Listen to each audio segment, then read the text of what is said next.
हर Sunday में एक Covid hospital visit करता हूँ और ये हमारा लेडी हार्डिंग मेडिकल कॉलेज में ये कोविड डेडिकेटेड वार्ड है। ये हॉस्पिटल का एक अंग जो साधारणतः कैंसर के लिए बना था, लेकिन शुरू होने से पहले ही इसको कोविड हॉस्पिटल का एक कोविड वार्ड के रूप में इसको विकसित करना पड़ा। इसको आज विज़िट किया था। इसके साथ साथ यहाँ पास में ही हमारा जो YMCA है उसको हमने कोविड केयर सेंटर की तरह डेवलप किया है। यहाँ पर इस कोविड वार्ड में यहाँ कुछ मरीज़ों से भी वीडियो के माध्यम से बातचीत की और कुछ मरीज़ों से जो हमारा YMCA में कोविड केयर वार्ड है, कोविड केयर सेंटर है, उसमें भी बात किया।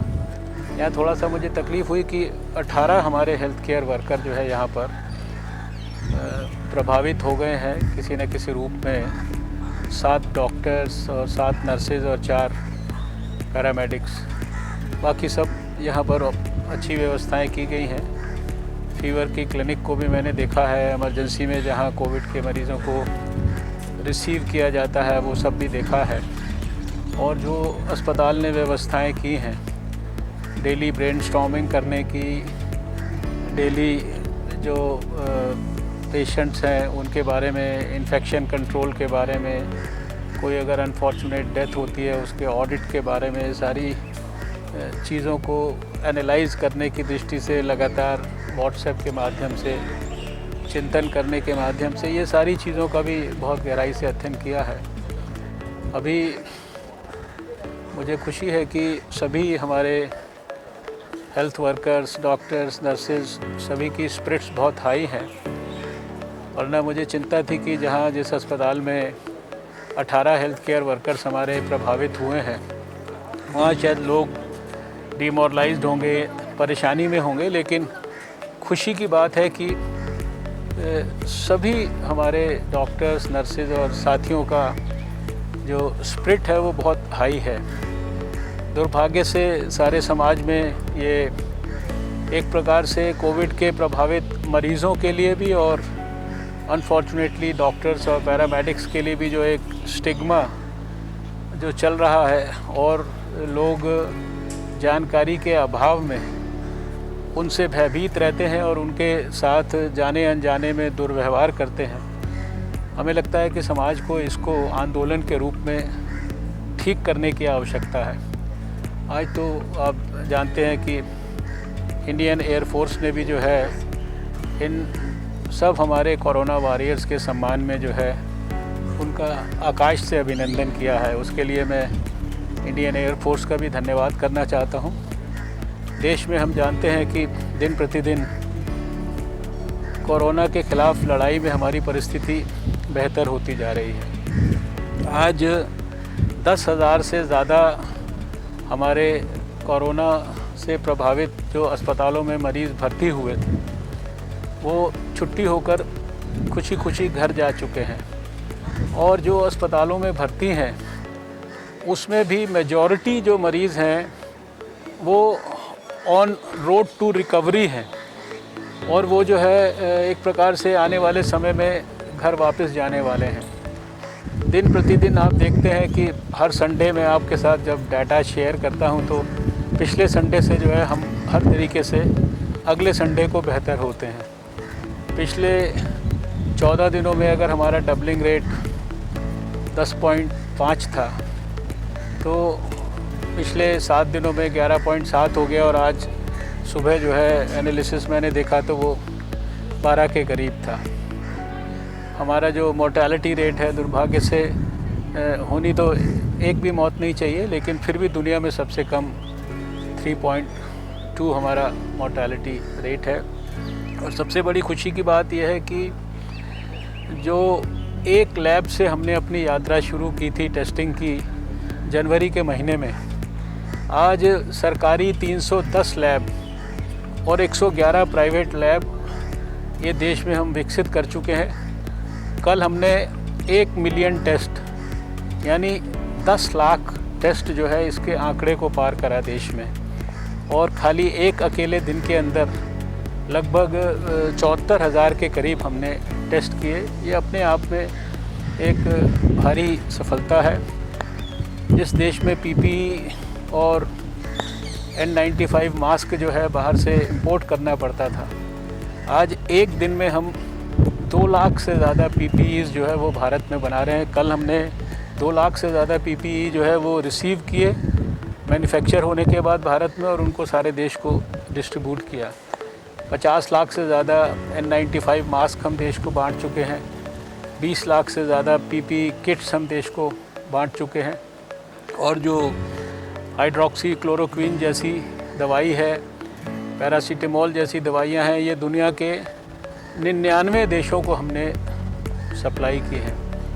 ये सारे आंकड़े अपने आप में बहुत हमको आश्वस्त करते हैं कि भारत अपनी पूरी योग्यता और क्षमता के साथ कोविड के खिलाफ जंग में सफल होगा।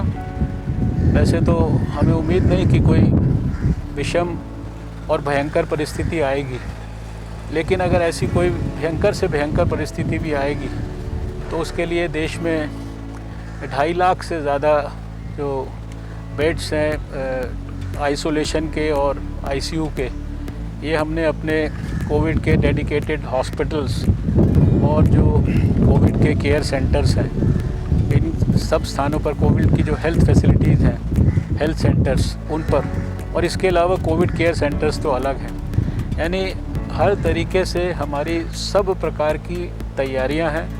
हमारे जो कोरोना वॉरियर्स हैं, हमारे डॉक्टर्स हैं, वो पूरी तरह से तैयार हैं। सारे देश को हम लोगों ने पूरी तरह से ट्रेन कर दिया है, और मुझे पूरा विश्वास है कि आने वाले समय में हम और बेहतर परिणाम देखेंगे और कोरोना के ख़िलाफ़ जंग में विजयी होंगे। लॉकडाउन की जो सफलता है उसका और भरपूर प्रयोग करना चाहते हैं। आप जान रहे हैं कि लॉकडाउन को 17 मई तक एक्सटेंड किया गया है, लेकिन इसके साथ साथ ये भी खुशी की बात है कि आज देश में 319 डिस्ट्रिक्ट ऐसे हैं जो पूरी तरह से बीमारी से अनअफेक्टेड हैं, और 130 डिस्ट्रिक्ट केवल ऐसे हैं जो हॉटस्पॉट डिस्ट्रिक्ट हैं।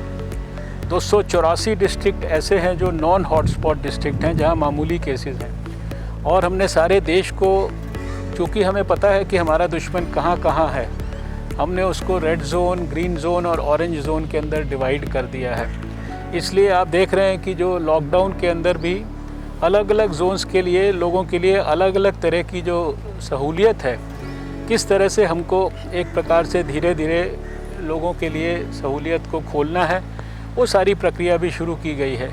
ग्रीन जोन में क्या क्या सुविधाएं मिलेंगी, ऑरेंज जोन में क्या क्या सुविधाएं मिलेंगी, रेड जोन में क्या क्या प्रतिबंध बने रहेंगे, ये सब बातें देश के सामने रखी गई हैं। और इतने बड़े देश में वहाँ लाखों हमारे माइग्रेंट वर्कर्स को सोशल डिस्टेंसिंग को मेंटेन करके और इतना बड़ा महत्वपूर्ण निर्णय हमारे प्रधानमंत्री जी ने लिया है, होम मिनिस्टर ने, कि आज पिछले 2 दिन से सारे हमारे माइग्रेंट वर्कर्स वो खुशी सोशल डिस्टेंसिंग को मेंटेन करके सारी सावधानियां लेके अपने अपने गांव में, अपने अपने प्रदेश में वापस लौट रहे हैं। ये भी अपने आप में एक बहुत बड़ा, मैं समझता हूँ कि सफलता का परिचायक है।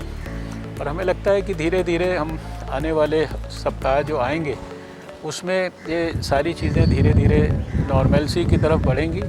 जहाँ प्रधानमंत्री जी ने गरीबों के लिए गरीब कल्याण का इतना बड़ा 1,70,000 करोड़ का पैकेज उन्होंने दिया देश को, वहीं हेल्थ केयर के लिए हेल्थ केयर डिलीवरी सिस्टम में किसी तरह का भी अभाव ना रहे, इसलिए 15,000 करोड़ रुपए का उसके लिए पैकेज की उन्होंने व्यवस्था की। और इसके साथ साथ इकोनॉमी को कोई बड़ी ठेस ना लगे, इसलिए धीरे धीरे वो इकोनॉमिक एक्टिविटीज़ को भी जो है शुरुआत कर रहे हैं, सब प्रकार से खोल रहे हैं। इंडस्ट्री को विशेष रूप से इसके लिए सहायता की गई है, उनकी हैंड होल्डिंग हो रही है। ड्रग इंडस्ट्री, फार्मास्यूटिकल इंडस्ट्री, उनको सहायता की जा रही है।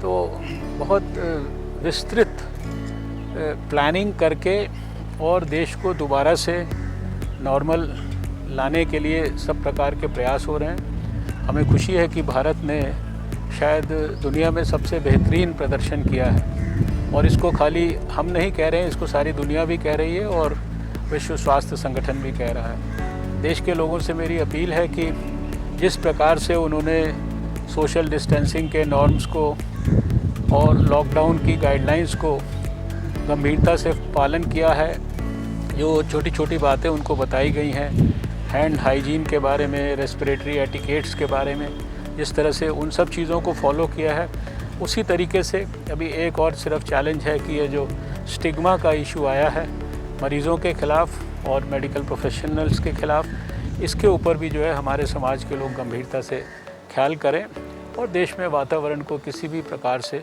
बिगड़ने ना दें।